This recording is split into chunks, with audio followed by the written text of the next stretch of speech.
Hello crochet lovers. Today we will be learning the very basics of crocheting. Whether you're a beginner who's trying to learn how to start, or you're somebody who has been doing crochet for a while but wants to refresh their information, knowledge, skill set, you're all welcome. We will be learning a few things today. What kind of yarn usually comes, what hooks work for them, how do you take out the tail of the yarn to start crocheting, how do you make a slip knot, and then how do you make a basic chain, that is a crochet chain. So to begin with, we will be looking at the yarn that we'll be using today. I'll be using this pill block yarn, 100% acrylic.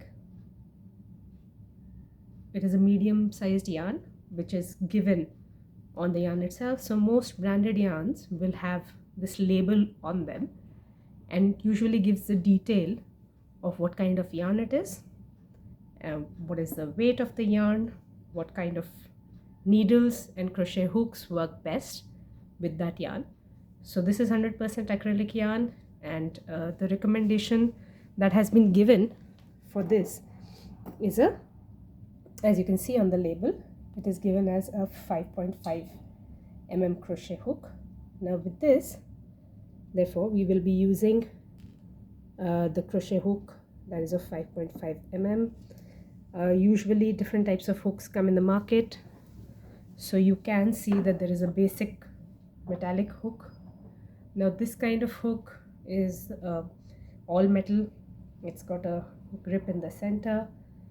I do not prefer it, gives a bit of an ache in the wrist and the fingers. So but it's good for beginners, definitely good, affordable. Then metallic hooks also come with a plastic grip, right? So you've got a small hook inside and you've got a plastic grip over here. This is good, again very affordable, good for beginners, very durable, and you can use them for long. The third type of crochet hook that is also there in the market is a metallic hook with a soft grip. So this works best to work big projects.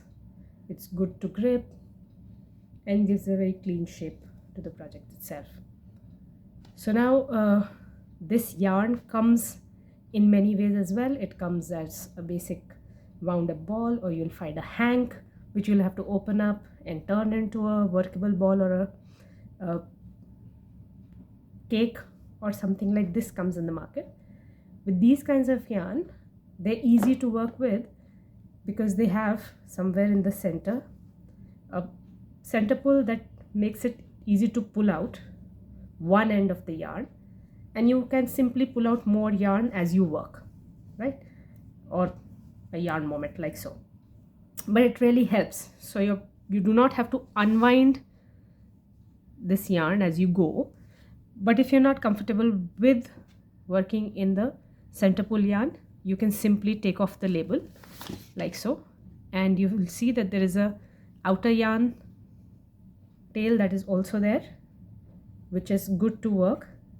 So whatever you're comfortable with, either you can have a center pull like so, or you can have an outer pull or unwind like so.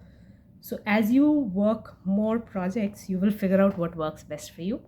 I usually do the center pull because you can simply use more of the yarn without changing the shape of the yarn cake or the ball that you're using. Now for the purpose of this video, I'll be using a darker yarn which is more visible. So I'll keep this aside and I'll be using this colored yarn.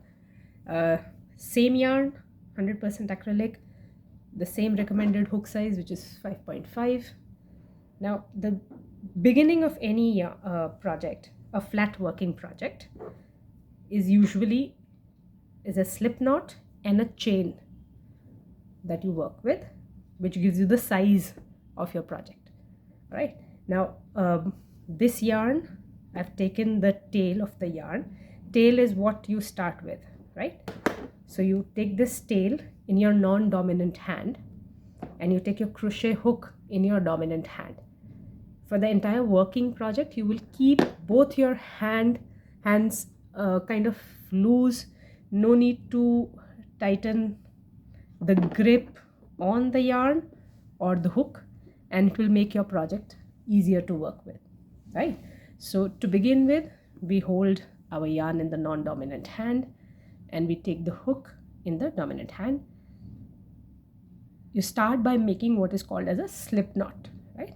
So tail hanging below, so leave a bit of tail, and then you take the yarn that comes from your yarn ball and you turn it around on 2 fingers like so.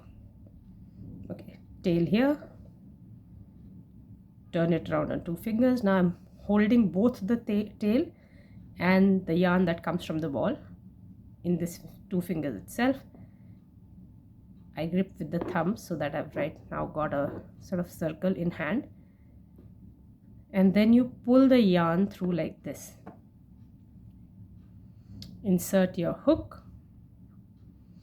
both the tail and the yarn like so. Loop is on the hook and I pull gently. I have what is called a slip knot. This is called a slip knot. So I've got one loop on the hook, I have got the tail, and I've got the yarn, all 3 in front of me now. Now we need to tighten the slip knot just enough to hold on to the hook. We don't need to tighten it too much. So you can either pull from here or you pull at the hook. Either way it will tighten. Just enough to hold on to the hook. That's all. We don't need to tighten it too much. Otherwise it'll start becoming too tight to chain and it'll squeak as well. So now we need to hold your yarn in a manner that you can start chaining freely without making too tight or too loose or different sizes of single crochets, right? Chains.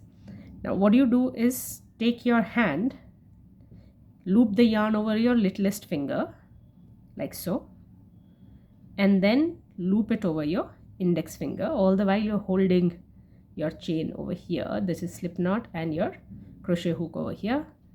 And now with your index finger thumb, you just gently hold the chain. So now everything is in perfect working condition, right? So slip knot, one single loop on the hook. I've got my yarn looped over little finger and the index finger to create the right tension, not too loose, not too tight. And to make your chains firm and good size, you just hold on to the tail in index finger and thumb. Now we'll do what is called as a yarn over and pull through. All right, so when you hook, now I've got this holding over here, and this is what we will be working with. This is the working part of the yarn. The chain is below, right? So I'm holding the tail in my index and thumb. I take my hook and I hook the working part of the yarn onto my hook like this, right? Now this is called as a yarn over, and then I will pull through this loop on my chain, right? This is called as a pulling through the loop. We've got chain number 1. So slip knot and chain 1 is now done. Again we do the same thing. We take the hook and we hook it onto the working part of the yarn and do what is called as yarn over and pull through the loop that is on the hook. So this is chain number 2. Again the same thing, I've simply loosened my grip a little bit and brought out more yarn. Yarn over, pull through, yarn over, pull through, yarn over, pull through, yarn over, pull through. So the entire while I've kept my hands loose without bringing too much tension either in the hand that's working with the hook or that is working with the yarn. So at this point in time, you have now got, if you can see clearly, we've got a few chains that have been worked. Okay, So this was the tail, and this is the slip knot over here which we made, and these are called as the chain. Now how do you know that these chains are there? Is from the V shape that they form. All right, so V chain that they form will be clearly visible like so. That is chain number 1 on the slip knot, chain number 2, chain number 3, chain number 4, and chain number 5, right? If you can see this,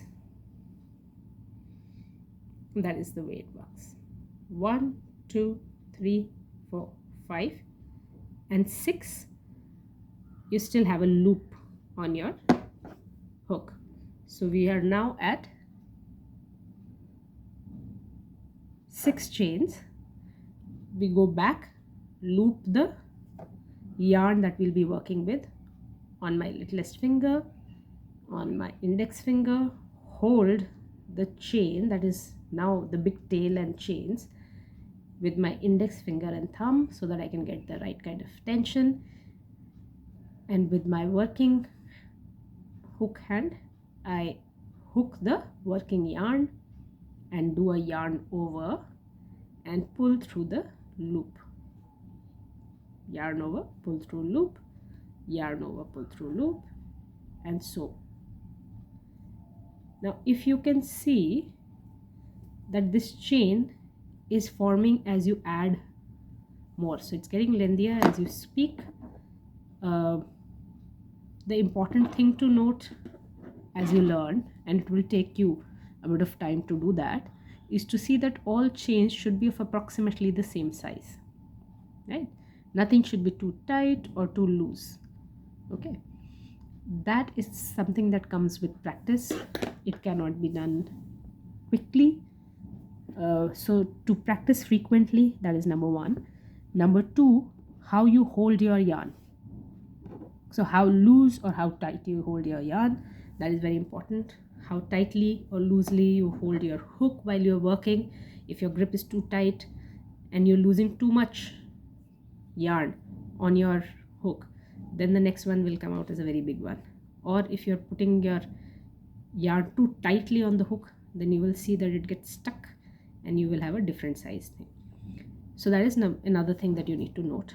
Another thing to note is how you hold your crochet hook, not too tight or too loose, right? So I'm just holding it gently in my hand. Of course, all of this comes with practice and seeing how and what kind of yarn works best for you. So acrylic yarn is great to start working. It gives you good practice. It does not get stuck. It does not knot up easily. So acrylic yarn can be used to begin learning your crocheting. Now if we go back and see that you will have more chains as you continue, so this becomes bigger. Yarn over, pull through, yarn over, pull through, yarn over, pull through, and so you can continue. So as you work more chains, this beginner chain will become as long as you want for your projects. This is as simple as starting your crocheting journey. Hope this was useful, and you can come back for more basic beginners tutorials as well as advanced pattern reading in other tutorials. Bye.